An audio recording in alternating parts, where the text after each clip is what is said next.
Esse é aquele vídeo para a gente fechar um pouco o ano aqui nesse canal com chave de ouro, porque eu vim coletando algumas leituras que eu andei fazendo em que o tema da religião atravessa elas e muitas vezes está realmente tratando o tema da religião.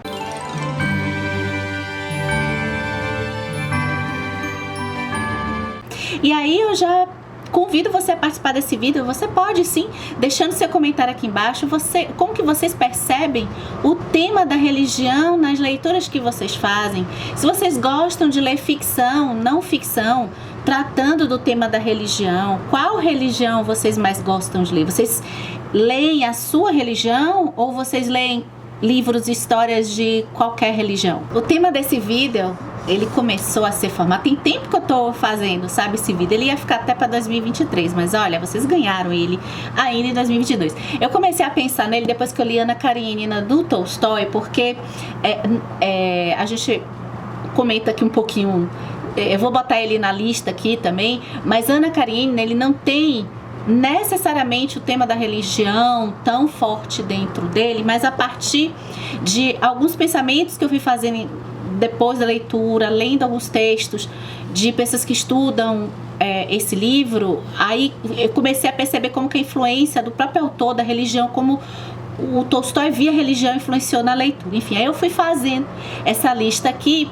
e aqui a gente vai falar mais de 15 histórias que tratam o tema da religião. Eu dividi em algumas categorias. Eu vou começar rapidinho pela não ficção, que tem 3 livros aqui, porque o que eu mais leio de religião, eu sempre...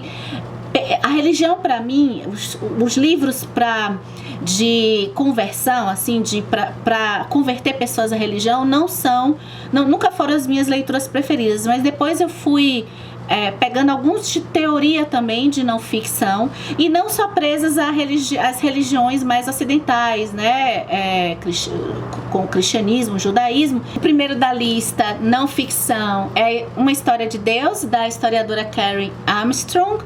Ele vai, aqui eu acho que é para quem tem muito interesse mesmo em perceber os povos que começaram a ter o tipo de fé monoteísta dentro de um recorte de cristianismo, islamismo e judaísmo, as guerras, o povo, e também muitos estudos técnicos também aqui por dentro da história, passando desde a época antes de Cristo até depois de Cristo, chegando até o iluminismo também. Eu vou passando rápido porque tem muitas histórias, enfim. Essa aqui é uma leitura mais densa, tá?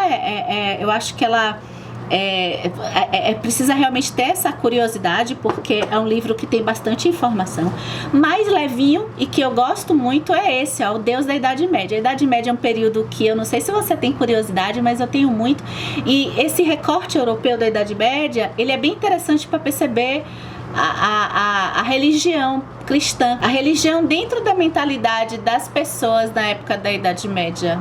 Então aqui, e eu tenho também, para deixar de orientação, de indicação, o Tao Te Ching. Aqui pensando na China, o Tao Te Ching, em termos orientais, é a única coisa que eu li, e é uma leitura que eu fiz esse ano de 2022, tentando entender, é um modelo, uma estrutura de pensamento bem diferente da ocidental. E aqui é o próprio texto do Tao Te Ching, é um próprio texto religioso, seria como a gente está lendo a Bíblia, tá? Diferente desses outros dois que são historiadores que estão narrando sobre a religião, tá? Então tem aqui o Tao Te Ching também, mas assim, eu quero pegar esse vídeo e me concentrar nas leituras de ficção, que eu acho que são as que eu mais gosto do tema de religião, da religião passando pelas leituras de ficção.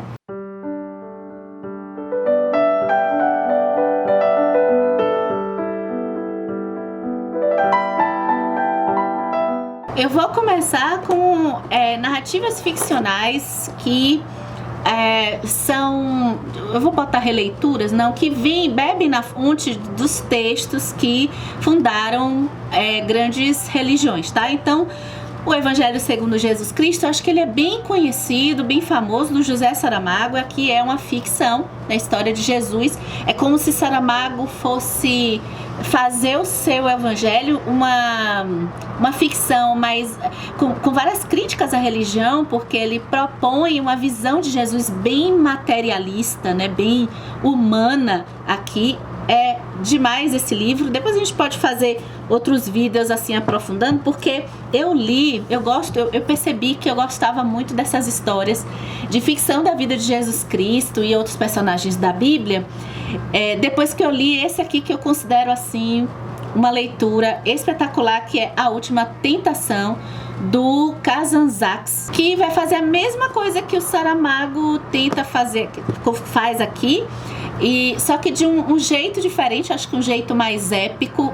Saramago trata de um ponto de vista humanista a vida de Jesus aqui também, só que a temática fica mais sublime, a forma que o Kazantzakis aborda.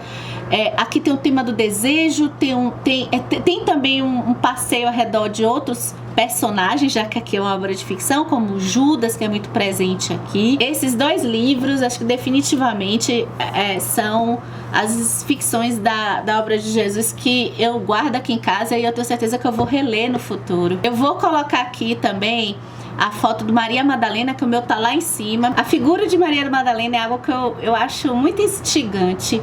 E eu li um romance com pano de fundo histórico, tá? Da Margaret George, chamado Maria Madalena. Inclusive, tem uma reflexão nessa conversa assim, de religião, especialmente essa parte bíblica de evangelho, que foi pelo livro da Margaret George que me veio essa reflexão da união que existe entre as Marias, a Maria Madalena e a Maria, mãe de Jesus.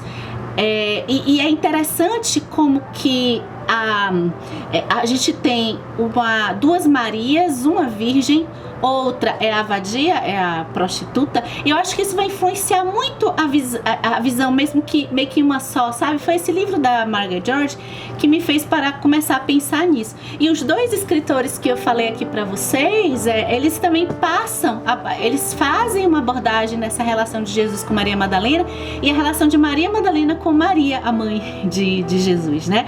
E é demais isso.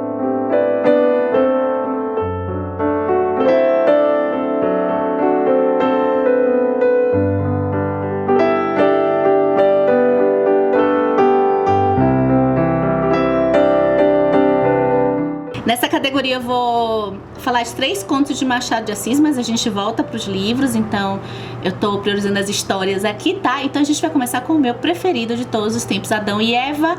Adão e Eva, esse conto que, se você ainda não leu, para tudo. Eu não gosto muito dessa abordagem. Eu estou repetindo uma coisa que eu não gosto. Mas assim, deixo a minha recomendação para você ler Adão e Eva.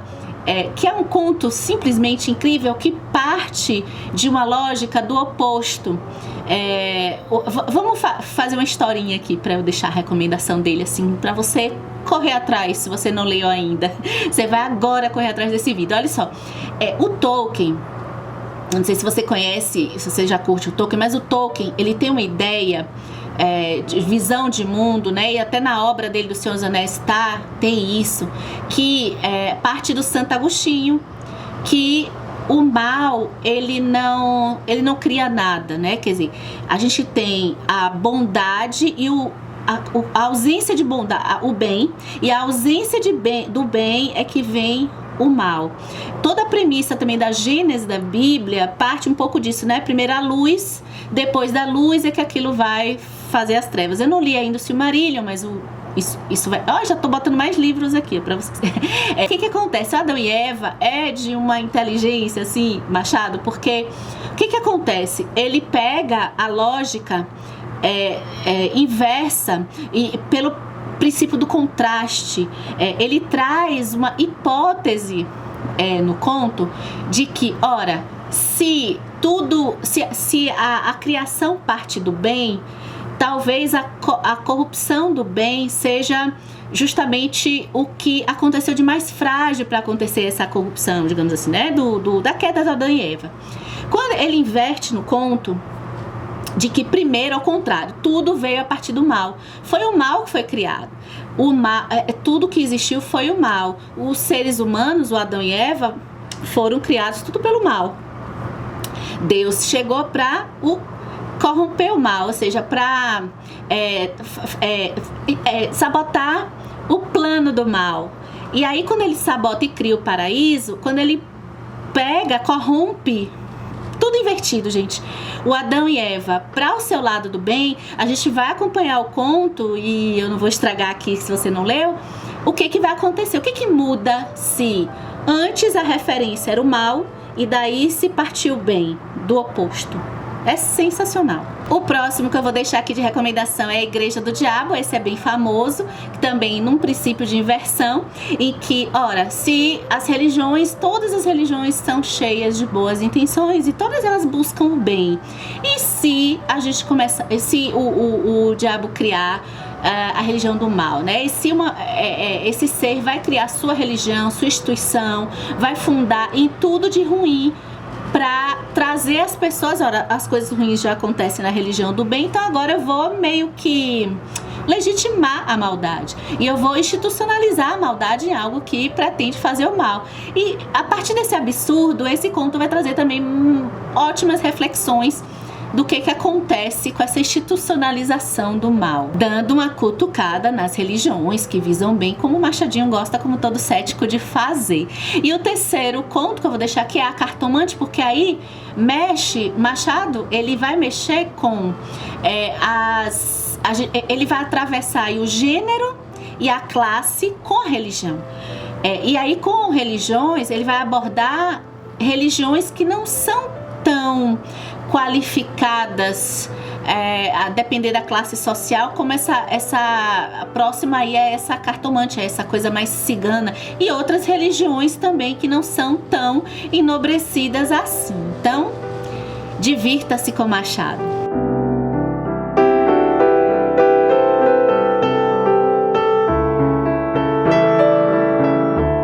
Agora, nessa próxima lista, eu vou falar rapidamente de livros que têm o tema da religião, mas de um ponto de vista negativo ou atravessado assim na história, tá? Eu vou começar, se eu falei negativo, eu vou ter que começar com ele. Cadê? Ah, tá, vou começar com esse aqui.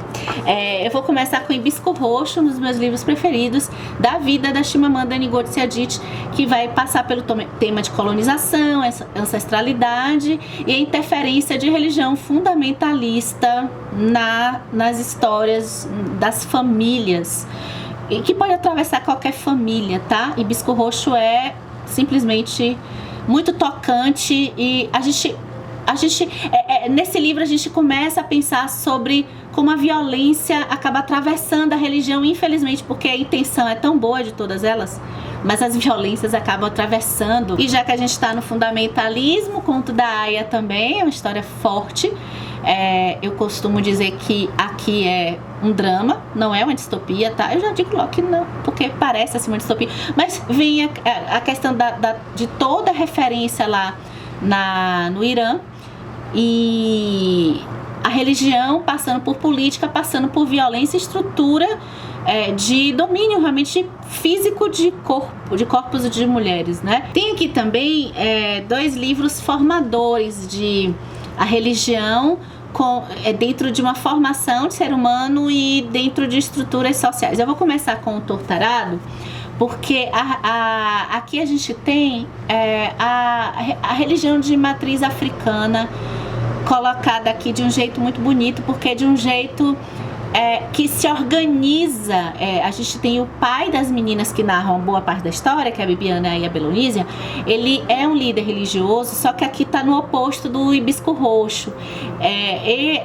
Esse personagem, ele é um personagem muito tranquilo e um personagem que realmente carrega uma bondade, e a religião aqui acaba ajudando essa comunidade a sobreviver à opressão que ela sofre. Como formação, eu vou botar aqui 2 do Hermann Hesse, o Siddhartha, que foi uma ficção da história do Siddhartha Gautama, que vai se transformar no Buda, e a gente tem aqui o budismo, e a formação de alguém que abandona todas os bens materiais para uma jornada assim, de amadurecimento. E eu gosto também de como tem o Demian eu li esse ano, e como que a formação de um rapaz e o Damien é meio que um guru dele, e que coloca a religião, inclusive a religião aqui passa um pouco pelo o Hermann Hesse parece que gosta do budismo, né? Mas aqui eu vejo muito uma releitura mais material dos dogmas do cristianismo também. E eu vou deixar aqui também a Guerra dos Tronos, que as Crônicas de Gelo e Fogo como um todo, eu gosto muito de como Martin, aqui o tema central não é religião, mas como geralmente as histórias de fantasia vão mostrar a religião de alguma forma. Esse aqui eu tô colocando ele representando todas as fantasias. Esse ano teve até a Guerra da Papoula, que eu gostei como a religião é inserida na parte militar, né?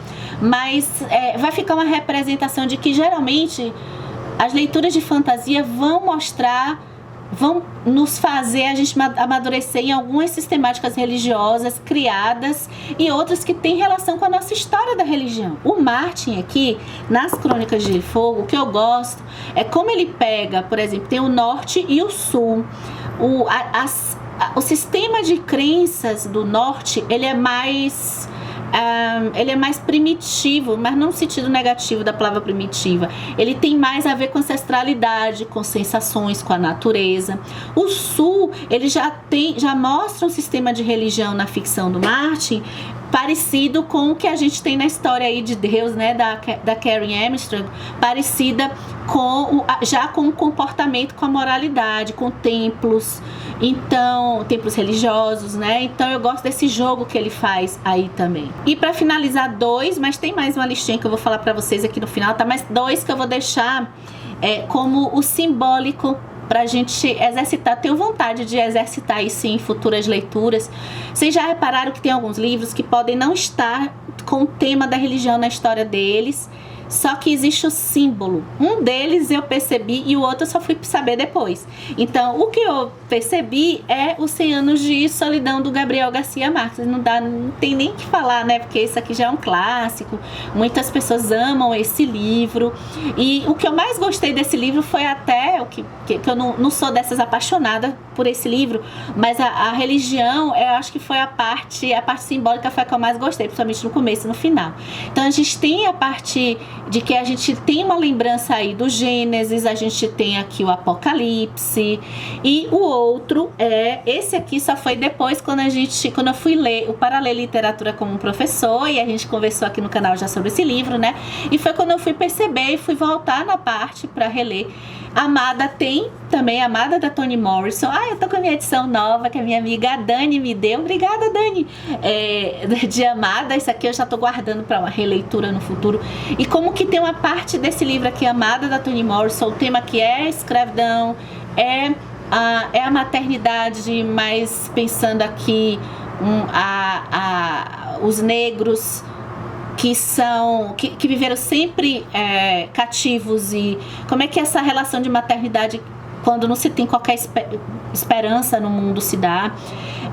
E o simbólico aqui é uma cena que a gente vai remeter ao Apocalipse, aos 4 cavaleiros do Apocalipse, e eu gostei eu só fui saber por causa da leitura de Para Ler Literatura como um Professor. Agora eu vou mostrar para vocês um pouquinho que eu organizei aqui, alguns livros que eu tenho vontade de ler, ainda que eu acabei comprando, para também dentro desse tema bíblico, religião, história de ficção. Então vou deixar também como dicas para vocês, mas eu não li ainda. Olha só, aqui, gente, ó, aqui tem um pouco de mitologia, e aqui também é mitologia e a parte de estudo de imagens das mulheres. Então, olha só, ainda tá no plástico que eu comprei esse ano pra poder...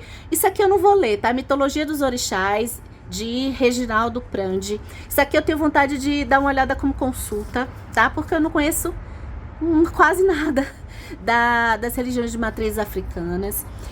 Tem esse texto aqui, eu não sei se vocês já ouviram falar, o Bhagavad Gita, que ele é referência da religião do hinduísmo. Tem aqui mais histórias ficcionadas da vida de Jesus. Esse aqui, vencedor do prêmio Nobel, François Mauriac, acho que fala assim, O Filho do Homem. Se vocês já ouviram falar, me conta. Esse aqui acho que sim, né? Todo mundo conhece, eu acho. Esaú e Jacó, de Machado de Assis, Machadinho. Esse aqui também é famoso, Caim, Opa, tá refletindo, é o plástico do Saramago. Ficou um tempo esgotado. Esse aqui eu acho que eu vou ler em 2023, tá? O Judas do Amos Oz. Porque o livro do Kazantzakis, A Última Tentação, ele explora tanto Judas e eu fiquei curiosa com o Judas. Eu ganhei da Nath, do canal Redemoinhando, o Sede, de Amélie Nothomb. E também é também ficção da vida de Jesus. Esse parece que se trata mais no momento final da vida dele. Nossa, um momento bem tenso. E aqui também eu peguei dica da Nath, do canal do Redemoinhando. Vocês já ouviram falar desse livro? Combe Toynbee, O Testamento de Maria, que é relacionado a Maria. Então, gente, vocês gostaram? Eu separei uma cereja do bolo para o final. E enquanto eu tô mostrando essa cereja do bolo para vocês, eu quero dizer que vocês podem ajudar o canal Comparando Livros, porque aqui no YouTube a gente é meio refém dos algoritmos, então você deixa já o like aqui e eu vou trazendo a cereja do bolo para vocês, que é Tolkien, O Senhor dos Anéis. A obra do Tolkien, ela é perpassada pela religião, tá? Como eu só li aqui O Senhor dos Anéis, mas já dá pra gente perceber, apesar de não diretamente ele tá tendo a religião aqui dentro do catolicismo, a gente consegue perceber algumas questões, algumas coisas relacionadas à bondade, ao perdão aqui. Então eu vou deixar como cereja do bolo dessa lista aqui sobre religião e literatura.